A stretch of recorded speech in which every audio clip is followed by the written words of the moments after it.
Well, welcome back to the module here. Today we'll talk about the fixed income markets. So let's start off with the same question. Why should we care about the fixed income market? Well, think about it this way. If you lend money to X, what is the fair interest rate? And obviously, it depends on who or what is X. If you're lending money to um, to the US government by buying US government bond, that is a different interest rate, right? Because we don't have the chance of a default risk. Whereas if you lend money to a neighbor who's starting a business, that has a high risk. So you may want to ask for a higher interest rate because of the default risk, right? And if you were to make a decision and say, all right, given all these choices, how will I choose? Will I choose A, a savings account that pay me 0.0001%, or a 3-month bank CD that pays 0.4%, or maybe a 10-year treasury bond that's paying 1% every year, right, for the next 10 years? Or should you buy something that the bank might recommend to you and say, this is an XYZ principal guaranteed, double your money in 20 years. Okay. And if you read the fine print, you might see that the double your money in 20 years might come with an asterisk that says that this is based on back testing result, right? So all this question that you face can be answered in some ways by the different concept that we will introduce in this module here on fixed income market.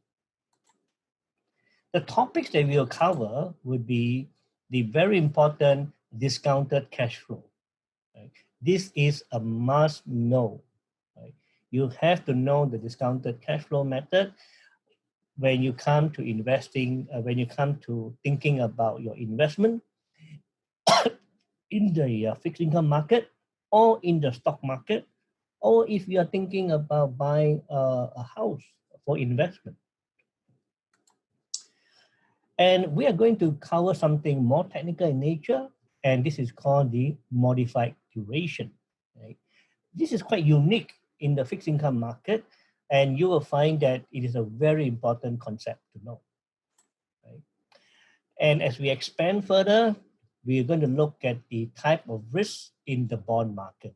Because in the bond market, we are not just looking at the treasury bond market. We can also look at the corporate bond market and the mortgage-backed securities market, as well as the treasury inflation protected securities. So there are different kind of fixed income instruments. And it's important to know how they behave and the risk and return characteristic. Right? And we will also talk about how the bond prices change and come up with a framework to understand what caused it to change. As I mentioned, the Treasury inflation protected securities is something new that people should think about because it's quite different from the regular Treasury bonds. Okay. If you are willing to take on more risks, then you will say, you know what, I want to have a higher interest payment, and whatever I can get from the treasury bonds is not enough. Then you want to think about taking on what we call corporate risk, right? And this comes with higher default risk because now you're lending money and not to the federal government, you're lending money to a corporation. And that depends on how risky these corporations are in terms of whether they're able to pay you the interest payment and, more important, the principal payment. So this is the conclusion of the first part.